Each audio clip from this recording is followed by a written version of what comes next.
Hi, I'm Nick. And I'm Chelsea. And welcome to Nick and Chelsea's Gen Excellent Adventure, where we chronicle 50-something parents of a 5-year-old as we move from the USA to the UAE.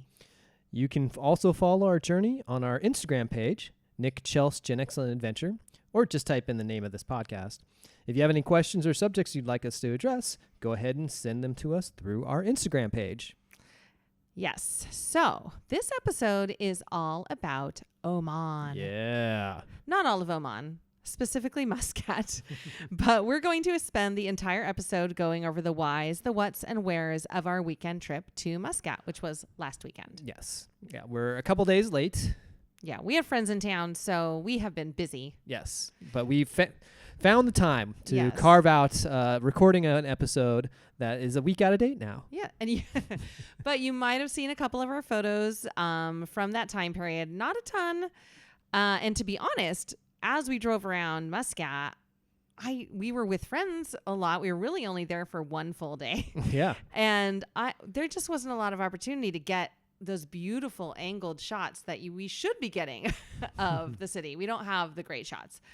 So next time we go. Okay. Well, speaking of going, let's start there with Oman and Muscat. So what is it that had us going to Oman in the first place? Okay. Well, before we even moved to Dubai, we went out to dinner with some friends, and one of them brought their au pair, who's really super, from the UK, but grew up in Oman and really considers it her favorite country. Mm-hmm. And so that already had us intrigued. Before we even moved here, we were like, okay, we must go to Oman. It's really close. Yes. And then the other reason is that we had, as soon as we got here, the deputy superintendent of our school told me right away, you must go to Oman. You're going to love it. And I was like, okay. So he's mentioned it a couple times. And then we got together with friends who shared friends of a friend who were here a few weeks ago, and they live in Muscat. So we made a plan to visit them. Yeah. I mean, we had even considered going way back in October. Yes. Like, it was a priority. I mean, we had sort of committed to the idea of going to Oman for your midterm break. Yeah. Yeah. And then kind of thought it out a little bit more about how maybe going to a city with a 5-year-old with no other kids for the first time might not have been the best first trip for us to take. I know. Too bad we didn't know our friends yet. Yeah. Because that would have been actually a great trip. But that's okay. It was still like a perfect time this last weekend. Mm-hmm. Okay. So anyway, they basically hosted us. We didn't stay at their house, but we stayed at an Airbnb. But we worked with them on the dates, and that just gave us an excuse to visit. And then they really showed us their Oman in their Muscat, I should say, in the brief period that we had. Yeah. And let's talk a little bit about Oman as a country. Okay. I mean, we don't know a ton about Oman. I mean, we're no experts or anything like this, but what we do know is that it's on the east coast of the Arabian Peninsula here. Yeah. And it's not contiguous. Right. Explain that. So we have the main part of Oman is kind of due east from where we're at. But there's also a piece of Oman that is up right there on the point of the peninsula. What is that called again? Musindam. It's really close to where we stayed when we went to Dibba in October, where we did go for a midterm break. Yeah. And so you can get to a part of Oman, which is a place people do like to go. Yeah. In about 2 hours. Yeah. But for us, we decided we wanted to go to the capital. Yeah. I think it's the biggest city. Yeah, I think so too, and that's what people have talked about was the capital. How much would they liked the capital? And so that was more than a 5-hour drive for us. Yeah. And straight across the desert. Yep. And so, and it's a sultanate. Yes. So yes. I mean, I don't really know. Here we have, we don't know, but here we have sheikhs. Those are the people, that's the royal family and the people who make the laws and so forth. And there they have the sultan. Mm-hmm. And we know even less about that. Yeah. So we are learning a little bit about how it operates here and how the structure is, but we know like nothing, so we shouldn't pretend. We only know Sultan because we drove through areas that said that. Yeah. Or we stopped and we were like, oh, the Sultan. Okay, got it. But I think it's kind of similar. Yeah, I think so. So anyway, 5.5 hour drive out to Muscat from Dubai. And let's talk a little bit about our road out there. Yeah. First of all, camels. So many camels. So many camels. Wow. I mean, we didn't realize we were going to be driving straight through Camel Central. It was great. Yeah. I mean, talk about making a 5-year-old's entire day. Well, that's the first thing that kind of alerted us to this is that we're driving on the main highway. And did he see it first? No, I saw it. You saw it first? Yeah. So we're driving along, and there's this big pickup truck. Yep.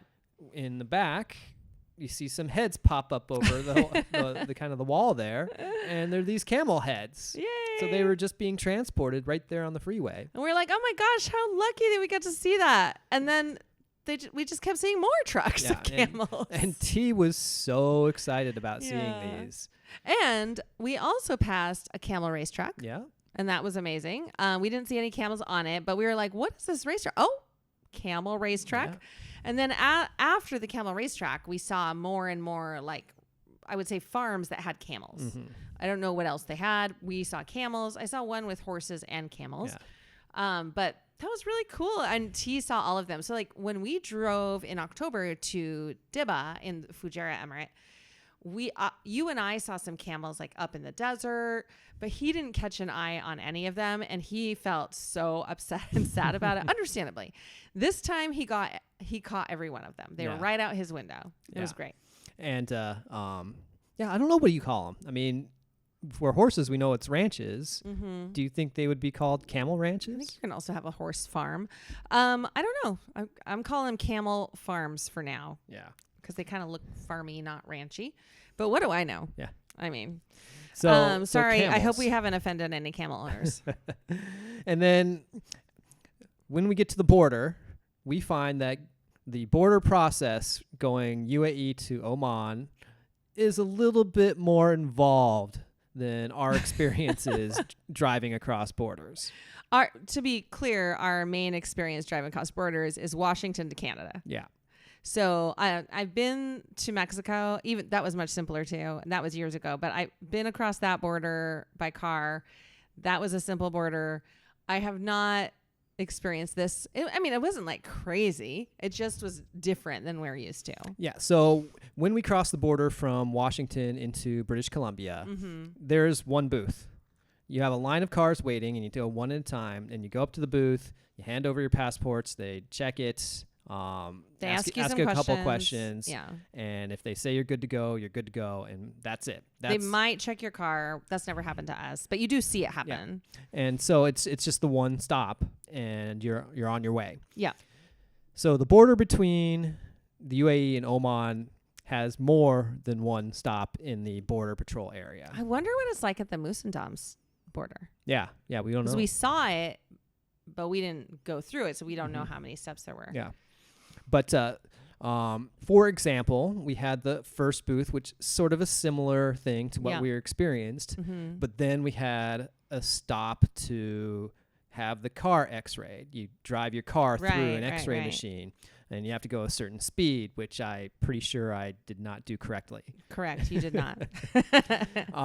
One of the complications is that to get a rental car across the border from the UAE to Oman, you need to have special insurance. Right. And not every rental car company offers that insurance. Mm-hmm. You have to pay for it for the time you're gone. In fact, from what I understand, fewer and fewer car rental agencies are actually offering this. Right. It's risky for the agencies because apparently people will do illegal things. Yeah. So I won't go into detail, but they'll do illegal things. So it's too risky for them. So we rent through Dollar, which is a, multinational company, and they're one of the few that offer it. So we're just lucky we rent through them. But anyway, and I don't know if it had to do with that or fact we were crossing with passports or whatever, but we were directed to go park and go inside a building to go through one of the paperwork parts of the process. Right. And it didn't take super long. I think we had everything we needed without too much trouble. Yeah. It was fine. It was like we went through, for the first stop, which is what we're used to, then the x-ray, then another stop, and then that stop told us to go into a building. So we went into the building, and then we had to go through 1 or 2 more stops after that. I think it's 2. And what happens is you like get a receipt from one of these places that you basically hand to the next place. So they make sure that you did the thing you needed to do. And you hope they're giving them the right thing. Yeah. Because they just take it and like crumple it up. and you're like, okay, well, I hope that wasn't something we need to get through the next stop. Mm-hmm. We assume they know what they're doing more than us. Yeah. But anyway, we got through. And everybody was friendly, as is normal around here. But it was definitely more of a, okay, so what's the next step? We don't know what we're doing here type of border crossing than we're used to. Yeah. But so now we know if we cross it again, we will be more prepared for the time it takes. On the way back into the UAE, it's the same process. Yeah. But the unlucky part of us means we got stuck behind a tour bus waiting in line inside. So we were there for quite a while. Yeah, we'll get to more of that there later in the show. But the other thing I think during the road trip that certainly you noticed is the rest areas. Well, or lack thereof. So in the United States and Canada, and I don't know where else, but and also the UK, I would say there's a lot of places to stop, to rest, to use the restroom, to get gas.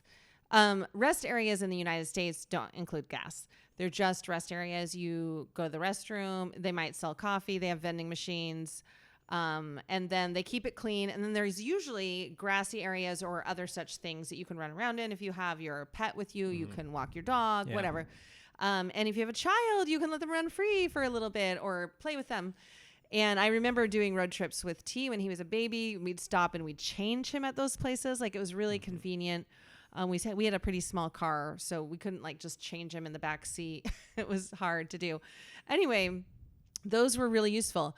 There are also places like if you were to drive across Massachusetts or anywhere in New England, they have rest areas like that, but they also have just rest stops where there's gas, there's, fast food restaurants, and there's also places to walk around. And we saw that in the UK too. That there is that here a little tiny bit, but there's nowhere to just stop and rest. We saw a rest area, but it had no restrooms. It was literally just for, I think, drivers. Right. I mean, maybe truckers. It was basically a flat piece of concrete. Yes. Like, there's no way we're letting our child run around. Like, we could have walked into the highway from there. So that was hard when you have a 5-year-old and you might need to stop a little bit more. So we couldn't see gas stations. There weren't very many gas stations. Right. And there wasn't a sign telling you, 25 miles to the next. Saw one. Well, yeah. I mean, I think that, but it was when you got closer. I don't think I saw yeah. anything that indicated anything less than 10 kilometers or so, more than 10 kilometers. Right. So and you're driving through the desert. Yeah. So you weren't necessarily in a situation where you know how far you have to go until you get to the next opportunity. It actually reminded me a little bit of like the mountains in Washington when you're going through some of that, and you go on for a really long time in Eastern Washington without anything. And you're like, wait, when's the next gas station? Oh, shoot, it's like 35 miles. You're like, can I make it that far? Oh, we're climbing up hills. Anyway, so it was a little bit like that.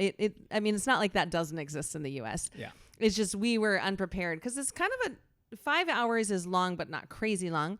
And so we were thinking maybe there'd be a little bit more. There were some towns that you could see kind of far away, but you didn't know how far they were. You're like, is this going to be 15, 20 kilometers? Like, how far are we going to have to go? And we didn't know what kind of amenities they would have available. Exactly. It's not like there was big signs that you could see of a gas station or something like that. Yeah, you couldn't see it. Everything looked pretty residential. Yeah, and low, and which I just think is how Oman is built. Everything's lower than in Dubai, which is actually nice. Makes it really pretty. Well, you mentioned lower. Well, we got to Muscat just fine. Yeah, we did. Yeah, We were there late, but we really, were later than planned, but not that. But it was like 6 hours, I would say. But really no real hiccups on the way out. No. And so we arrive in Muscat. Yeah. So let's talk a little bit about what that was like there. Okay, well, on the way there, we're going through a lot of mountains, and I thought they would end, but indeed they do not. You get to Muscat, and you're still in mountains. Mm-hmm. It's stunning. Yeah, the number one thing that I really, to me, distinguished Muscat from Dubai was the contours. Yeah. Here in Dubai, it is flat. Yes. There's nothing. You don't see any mountains. Right. There are no hills in town. No. It is just one big flat city. Yeah. The ocean is where you get it, where it gets more interesting. Yeah. You go to Muscat and you are seeing the contours. You're seeing the mountains. They're right there. You are in hills in the city. Oh, it's beautiful. Our Airbnb we were staying at was in an apartment complex that was up a hill. Yeah, built into a mountain. Yeah, we had to walk down the hill to get dinner that first night. Yeah, and back up the hill. I really enjoyed walking hills. And, I was like, wow, this is so nice. I like it. I definitely felt a little winded. Oh, my gosh. We're so unused to having to go up and down hills. Which is funny since we are from Seattle and it's all hills, including our neighborhood. But, it was really, really lovely to see. And just kind of you drive into those hills and then you're like, whoa, the views. Holy cow.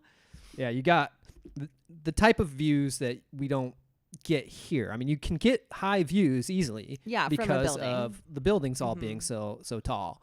And you got pretty spectacular including views. Even from our apartment. We have ocean views from our apartment. It's very far away. Don't get me wrong, but it's lovely when you can see the ocean.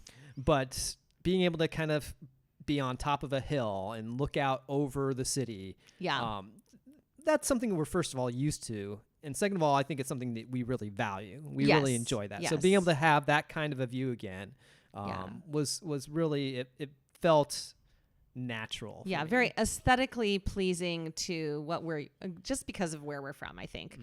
The contours, the hills, all of that, it's just beautiful. The architecture was something that I really loved. It's everything is light, white, beige, maybe a light tan, just everything is light colored.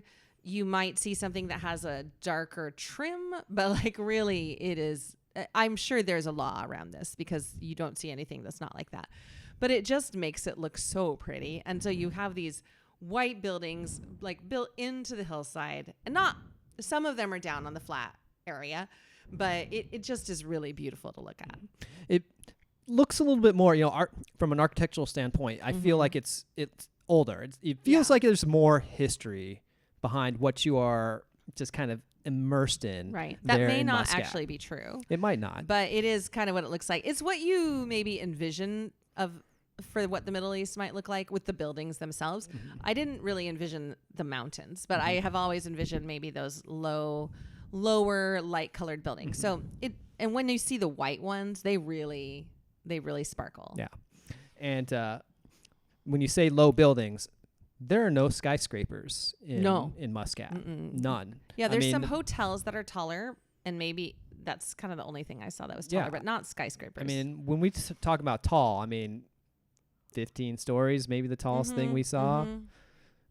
It was very different from Dubai. Yeah. I mean, Dubai here, everything is built up so tall and everything looks so new and modern. Yeah. It just felt a little bit more historical to me. Yeah, I can see why people take mini breaks in Muscat. And people had told me it's tranquil, it's peaceful, and I was like, oh, okay. But I see what they mean. It's not nearly as big of a city, which is partly why it is lower and all of that. And I can see also that if you lived there, you might want to take your mini breaks in Dubai, and come out and get something bigger and with more energy. But it was really lovely to be there. Yeah. I mean, when you talk about peaceful, it did feel like it's a little slower paced there. which I think when you're coming from Dubai, that's really appreciated. It's just it's a nice break. I think like anytime you want to break, that's a good place to go. And the other thing we know is that they don't have the same sort of money there in Muscat that they have here in Dubai. Right. It's not a financial center. Right. Oman doesn't have the same sort of oil resources. It is an oil producing country, but it doesn't, the way it was explained to me is it doesn't have the real rich, most profitable version of the petroleum that you have to do more work to extract it. Got it. There in Oman, and because of that you're not making the same kind of profit off of it that you would the way you do in Saudi Arabia or in Abu Dhabi. Yeah, so which leads me to wonder, what is their main source of income? Do you know? I mean, I don't know. Okay. It might be that it is oil, but we don't know. Okay. At least I don't know. I don't know. So we have to look that up. But anyway, but similar to Dubai, English is spoken everywhere. Yeah. I'm sure there are people that don't. It is a more traditional country than the UAE, or specifically, it's a more traditional area than Dubai, and probably than Abu Dhabi. But it is easy to communicate with, at least with customer service people and most others. The other thing we know is that it's a little more conservative too. Yeah. Yeah. We were much more adhering to making sure we were wearing pants and sleeves. Yeah. Which we were told was the right thing to do. Yeah. And I would say you did notice that when you walked around. Like I asked our friend, like if we go to the beach, can we wear swimsuits? And she was like, I don't really see people doing like a normal American Western style swimsuit.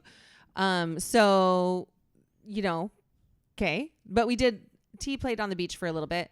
We ended up having other ways to experience the beach, and that did allow us to wear swimsuits because we didn't really have anything else. So what was that other opportunity? Yeah, so our friends belong to a beach club, and it's private, so it's not a public gathering place. And so, people from you heard all different accents around you, but it is, you could wear whatever. Yeah. So we went there for the day on Saturday, and after we spent the morning by ourselves. We went and had breakfast at this place called Kaya, right on the beach that our friend had told us about. And it was really good. And most importantly, the view was amazing. We're like literally looking at the beach.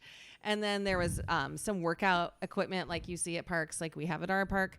So T was occupied doing that for quite a while, and just a really nice, chill, yummy food, chill environment. Lovely. One thing that really kind of stressed the difference between the cities to me was when we were at Kaya, because they were having an Ironman triathlon while we were having breakfast. Yeah. That was happening really close by. Yeah. I mean, you saw signs for part of the route, I think. Yeah. Right there on the streets. We got detoured a little bit because of it.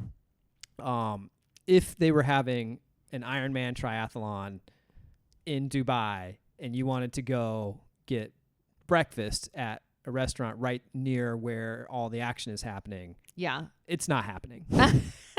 We went to the Arabian Tea House after the marathon was over and had a challenge getting parking. Yeah. But when we straight up canceled our plan to go during the marathon because we didn't know the marathon was happening at first, and we were like, "Oh, we'll never." No. When we went to Kaya, drove right up, found parking right there. Yeah. No huge crowd at the restaurant. Learned that it's similar. I think just in general, Arab Muslim countries are later countries, so they do. So people who are local or people who are from other Arab countries that live there, they start their day later. So we were there earlier. I mean, it's not like we were there at 8 though. No, but we were still there earlier than they start their day. So when we were leaving, there were a lot more people than when we got there. Yeah. That's my point. But it was lovely. We had a great time there. T got to dig in the sand, and then we went and met our friends at their villa. And they had a view of the ocean, and we were like, yes, please. This is so nice. But then we followed them to the beach club and spent the day at the beach club. There was a sailing regatta going on. Yeah, that was really so cool. They didn't know that was going to be happening. And so we're, on our spot in the beach, and suddenly all these, 3 or 4 person catamarans start landing on the beach right in front of us. We're like, what? Like, T was digging. Yeah. And we had to move him out of the way of these landing watercraft. And what would happen is they would come and land, and they'd be there for 5-10 minutes. I mean, what, maybe 8-10 boats or something like that? I think like 6-7. But yeah. And they would keep doing, and then they do a different they'd go back out again. Yeah, so, they would do different routes every time. And they would do this for 45 minutes and be back again. So we saw them do the landing and takeoff process probably 4 or 5 times. Yeah. It was cool. Yeah. And you saw all these different people from different backgrounds, and people obviously know people from the beach club. There's a restaurant there. They serve drinks and stuff. It was a great day. So our friends have kids who are 3 and 5. T is 5. And then they had some other friends who brought 3 kids who came. And so all in all, like, our kid had lots of stuff to play with, lots of people to talk to. Oh, and they had like a little art area, craft area. Yeah, they were painting like a boat. Yeah. Yeah. Like they had the sail up and on the beach there, and they're letting the kids paint the sail. Yep. And then they had a hull, and they even had spray paint for them to do with this. He had such a good time. He was exhausted, but it was super fun. And we got to talk to adults, so that was fun also. And really interesting people. And one of them grew up doing Gaelic sports. So he's the first person we've talked to that knew what Gaelic was. So he grew up like in the States, but going to Ireland on his summers because one of his parents is from there. Anyway, it was kind of fun. So we talked Gaelic for a bit. His kid used to do Gaelic, just recently quit. So we had a good time chatting with these people. And then after that, we went on a dhow cruise with our friends. Yeah, we had to kind of hightail out of there. We really did. We barely made it. To make it to the cruise on time. We were like there were 6 boats, 6 dhows going out on a cruise, and we were the very last one. And we were so late.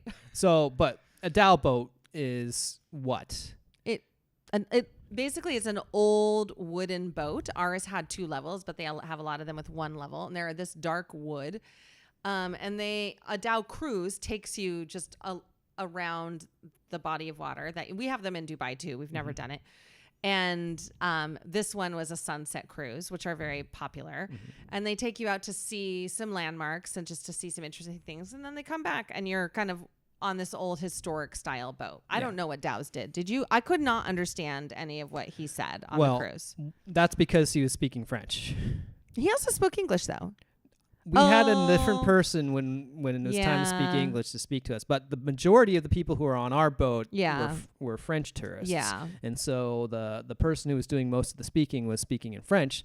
So we were kind of not getting all the information. And let's be honest, there was no point trying because we had 3 wild children on that boat. And our job was to make sure they stayed where they needed to stay. And weren't too loud. At one point they were too loud and then somebody got upset about it. But overall, they did pretty well. Yeah, I mean, it's like a 2-hour cruise. We're kind of lucky. The way that they had the seating set up on the main level there, there was kind of this raised seating area that was cushioned. Yeah. That almost served like as like a big playpen. It was basically like a big bed, like a big, And so the 3 kids were kind of mostly contained in there and doing their thing and not getting it in everybody else's way. Yeah, they were getting loud, but they weren't in people's faces or feet. And we would take them out to the upper floor now and then or take them around to the other side of the boat. And that was interesting for them. But overall, it was so beautiful. So you're basically out there going amongst these rocks and these mountains or these, I don't even know what you call them when they're in the water, but they're basically more rocks, like Haystack Rock.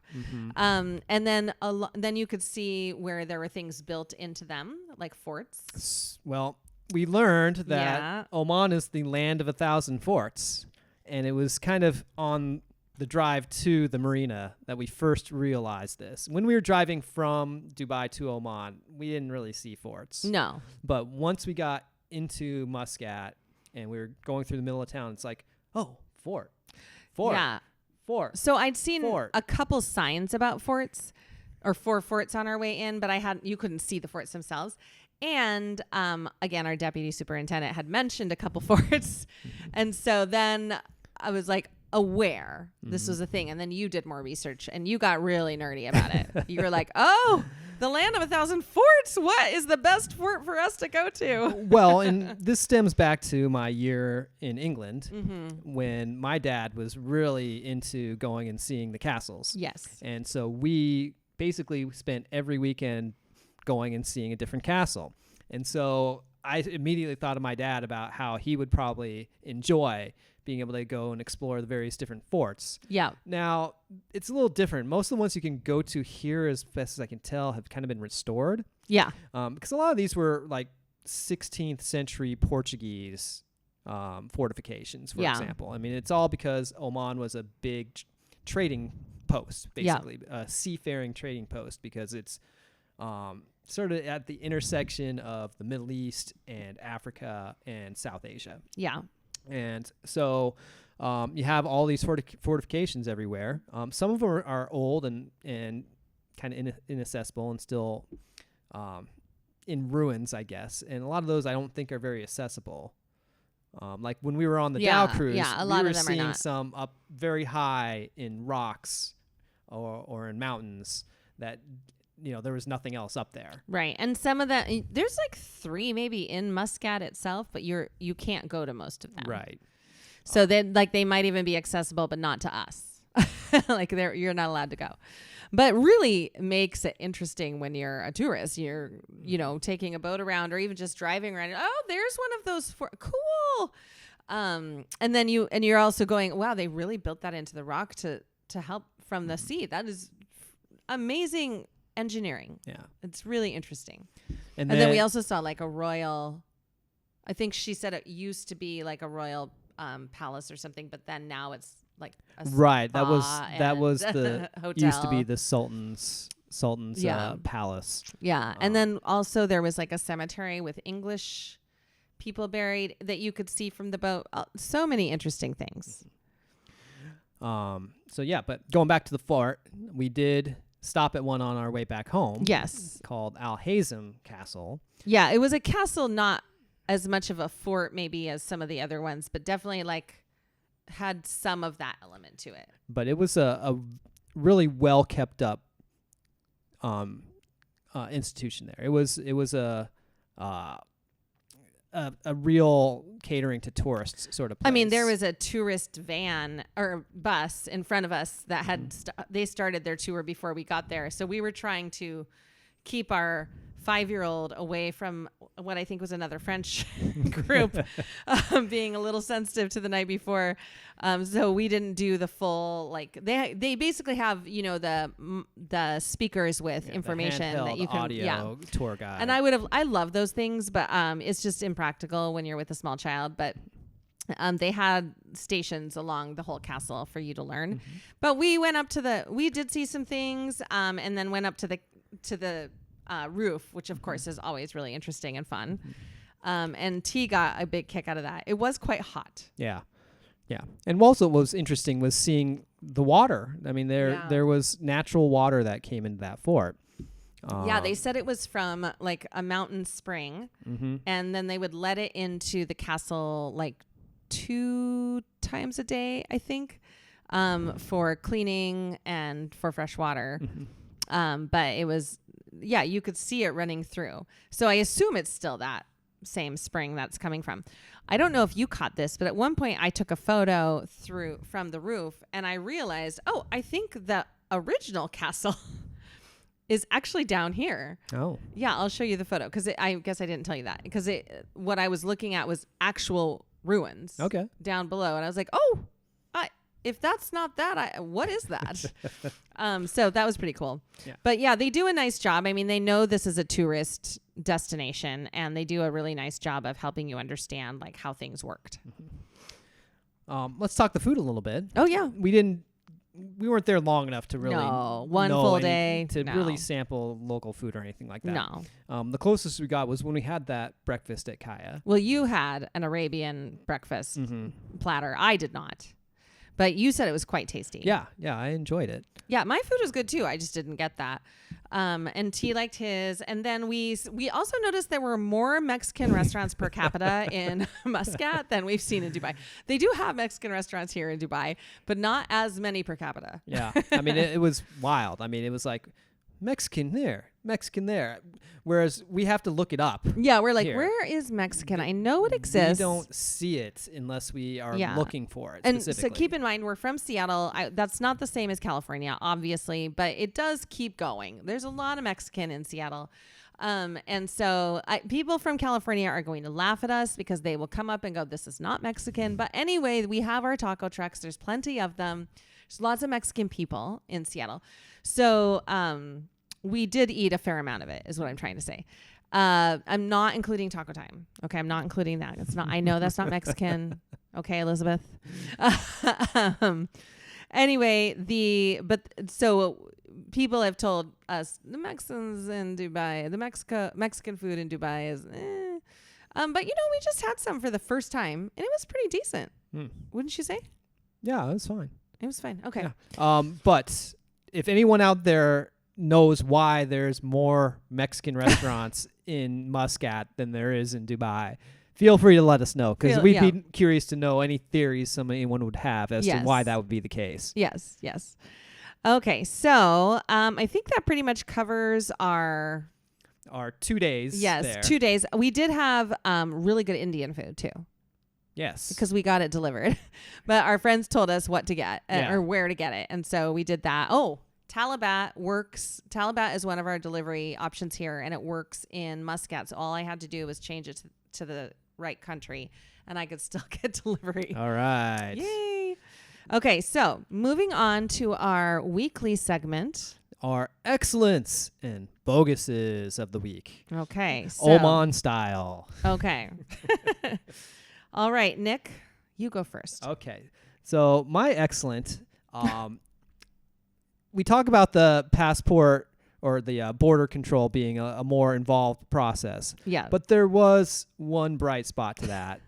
And that's our passports have new stamps in them. That's right. You know how rare it is to get a stamped passport these days? It was so exciting. Well, I mean, so much of our international travel is driving to and from Canada. I know. Whether it's just because of our vicinity or because of my previous job where I was working covering a hockey team that played games in Canada. But I don't think they stamp it always anymore. Like, they didn't stamp it in the UK. They didn't stamp mine in the UK when I went this fall. I don't think. Now I got to go look at my passport. But there's just not I read the whole thing about this. There's just not as much stamping anymore because there's so much electronic. So the reason why this is such a big deal for me is that I didn't have a passport until my family moved to England for that year. And so I had a brand new passport, and we went a lot of places. Yeah. And I got a lot of stamps. This was 1985. Yeah. So it was, there was no digital stuff going on. It was manual stuff. And so it's full. I still have that passport with the punch hole in it somewhere. I didn't have a passport till my late 20s. But anyway. And I always took great pride in the number of stamps there were in that passport. Yeah. Subsequent passports I've gotten have substantially fewer stamps in them. And so I've always felt a little, saddened by my future passports that were not used in the same volume that my very first one was. Yeah. So the fact that we were able to get stamps both directions, to help fill out my passport, it makes me feel good. We're going to have to figure out a way for you to feel good about your passport usage, even if you don't get a stamp. I mean, I don't know what that could be. Maybe it's a slideshow. But yeah, they don't do it as much anymore. But I mean, I didn't get nearly as many stamps as you did in my lifetime because I didn't have a passport. But it is exciting. Yeah. But I've read this just doesn't happen anymore. Anyway. Okay, so that's me. Okay. What about you, Chelsea? What's your excellent? If you know me at all, you know I need my social cup filled. And so having time with friends, and we really, really like this family, just really filled my social cup. And also just they're great people. Having a whole day with people who live somewhere, letting us into a piece of their life, and our kids connecting so well was just beautiful. Well, that part you talk about tea, I mean, T and their older son are virtually identical in their demeanor. Oh my gosh. And in their energy and the way that they go about doing so things. Funny. And the first time they met was here in Yep. Dubai, when we hosted them at the Arabian Tea House. Yeah. And their connection was instant. Instant. That very first meeting. So it was not a challenge to get them going again. Yes. I mean, they were again instantly together and enjoying one another's company. Yeah. So anyway, that time with friends, really, that connection time is huge for me. And on that note, I'm going to go right into my bogus. Okay. So those friends are moving. Oh, no. It's so sad because although we haven't been to Muscat much. We've only been once. They've only been here once since we've been here. But they are embassy families, so they're leaving. Because those are short-term stays, and that's just a real bummer. Mm-hmm. It's just we really like them, and we won't be able to see them. Yeah. So, and I think they're going back to the States for a period of time, and then hopefully we'll go somewhere else after that. But I feel simultaneously very grateful for the time and very sad that we can't continue that relationship in person so easily. I do want to give a shout-out to my really long-time friend, S, who introduced us. Because I've known her since I was 3, and she's been friends with this woman well over a decade. They used to work together. And she was like, hey, you must meet. And she was 100% right. Mm-hmm. And I wish she were here to be with us too. But anyway, that is my bogus that they're moving. And, maybe we'll have to arrange another quick trip over to Muscat sometime between now and then. In the heat. But yes.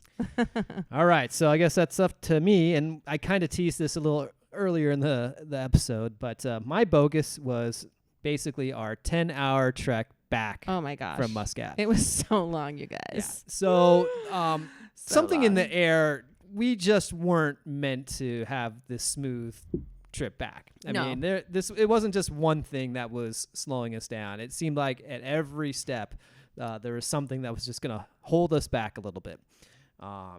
We added some time ourselves because we stopped at Al Hazem Castle on our way back because it was on the road back to Dubai. So that added about an hour, and that's fine. But there was one stop we made to get gas and to have a little food, and this was on our way out of the town where Al Hazem Castle is. And we saw the gas station there. It's right on the corner of a roundabout.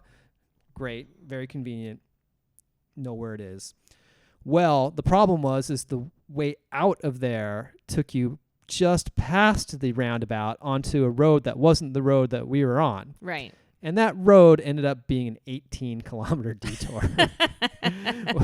We couldn't do a U-turn for 9 kilometers. A part of that was construction because there was supposed to be a place to do a U-turn and it was blocked off. Yeah, but the honking guy behind us. I know. We're like, we don't live here. Be nice. Because I'm pretty sure that when we were coming back, there was a vehicle that just decided, I'm doing it. Yeah. Doesn't matter. Really? Yeah. So that was one detour. A second one was we're on the highway, and I don't know what it was that got in my head. It was like, oh, we didn't have the map on the screen. We had music on the screen at the moment. Yeah. And it's like, oh, let me just check the map. And we had missed our turnoff. Yeah. Because the sound wasn't on for whatever reason at that point on the map. Yeah. We didn't miss it by much. I mean, we Right. only missed it by, a couple of kilometers or something like that. So it shouldn't have been too big of a detour. Right. But as we're turning around, Yeah. it's the kid thing. It's always the kid thing. I mean, not always. I had to go pee. and so he had fallen asleep. Yeah. And he woke up because he had to pee. And we're in the middle of nowhere. Yeah. And we are not, if we were in the States, we would have little difficulty pulling aside somewhere and having him do what we call a nature pee. Yes. Basically find a tree somewhere. Yeah.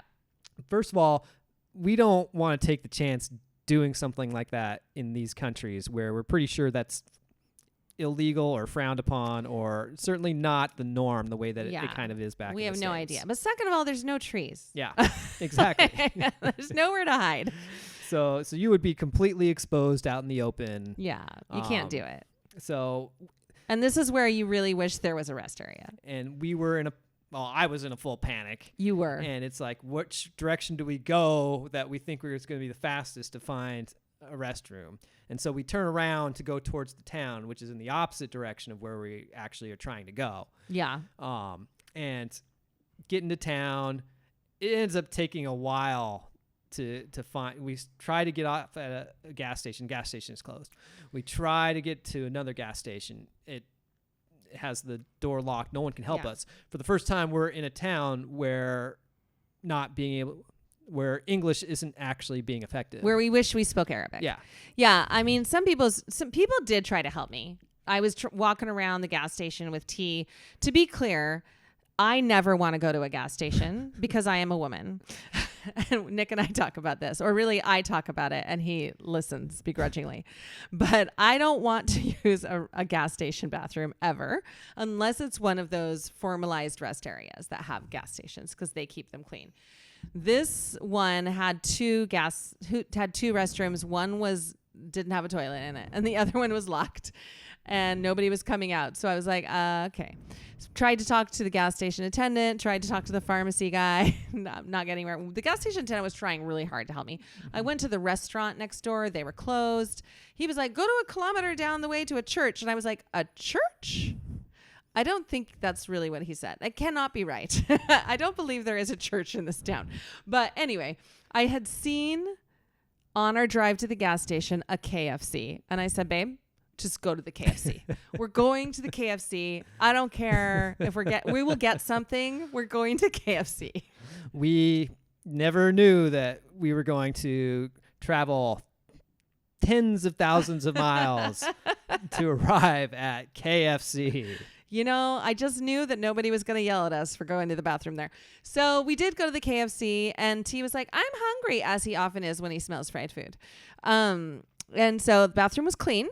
First of all, I could also use it, which is also important.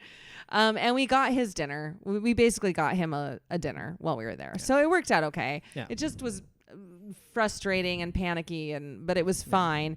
And it was kind of, I wish we had a little bit more time in that town because it kind of is a nice break if we could have found something more traditional to eat. Yeah. But anyway, that obviously set us back more time. Yeah. And we get to the border. We'd been told, or I'd read some things that suggested, it's a good idea to do the border before it gets dark. Yeah. Mainly because you want to make sure that they have enough people working there. And that you're not going to end up in lines. That was correct. Well, I mean, we were fine. It's just we ended up, as you said earlier, behind all the people from this tour bus in the room where we had to get out. For a while, there was only one person working. Mm-hmm. But then all of a sudden, all these other people came. So I think maybe they got a bunch of traffic through and then they pulled in some of those other people. I don't know for sure. But anyway, it was fine. Like by the time I got through the line, it was fine. Mm-hmm. And we got our paperwork done and whatnot. One thing they ask for is your registration, your car registration. And that was the one communication difficulty, as I was like, what is that? And this woman in line next to me on the way to Oman showed me hers, and it looks just like the license and like the Emirates ID. They're all kind of standardized. And I was like, I don't have that. And they were like, your car registration. I was like, it's a rental car. We don't have it. And I did look later in the glove compartment and I didn't see anything. So anyway, they ended up accepting it. It was fine. And they accepted all the paperwork from Dollar. Mm-hmm. So it all worked out. It just was a very long road trip back. Yeah. And we got back super late. T got to bed really late, had school the next morning. Let's just say that he exhibited signs of not having gotten a full night's sleep. It was actually pretty funny because I told the teacher the night before, hey, we got home really late. We're going to send T to school, but I just want you to know that. And then when Nick picked him up the next day for drama class, she was like, yeah, so maybe just keep him home next time if he's up that late. We were like, noted. Okay. But all in all, it was an amazing trip. Yeah. I would just never recommend it for this amount of time we had. I 100% think you should do 3 nights. But what's really kind of, I guess, it is a sort of a milestone because that was our first real trip to a different country. That's true. Since we've been here. That's true. So exciting. We have now officially done that. Yeah. We are not just one country living in a new place. We have experienced a little bit more now. Yeah, that's right. Oh, if you have listened to the end, we must tell you where we're going to spring break because we talked about it the last 2 episodes, and then we will be done. Nick, where are we going?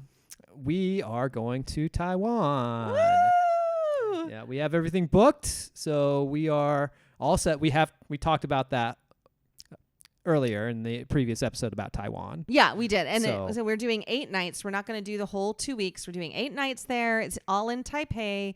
And then we just need to look into doing some day trips. So if anybody has suggestions, please let us know. Okay, well, anyway, thank you again for listening. And remember, you can always follow us on Instagram, get extra content there, and you can direct any correspondence you might have for us there to our Instagram account. Yep.